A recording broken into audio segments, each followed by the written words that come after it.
Part of the problem with pulling low left is inserting your finger too far. So I'd check that. Try to avoid that deep. Try something about halfway in between, about halfway on the pad, and see if that doesn't work a little bit. The other thing that helps a bunch is to learn to prep the trigger a little bit. I'll show you how that's done.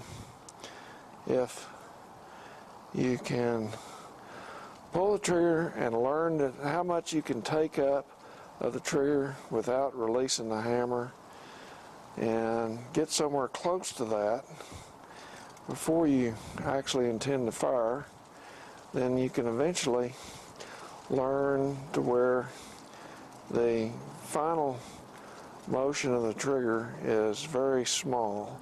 You're less likely to jerk the gun.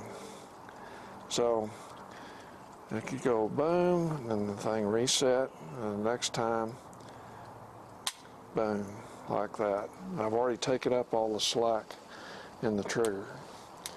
So we'll try that once more. Go to there, and then when I'm ready to shoot, boom.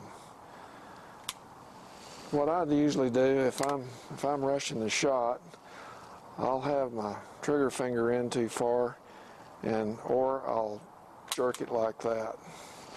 I'll just try to do too much at one time, and instead of prepping the trigger and then releasing it, I'll tend to slap the trigger, and if you slap the trigger, you'll move the gun down and left.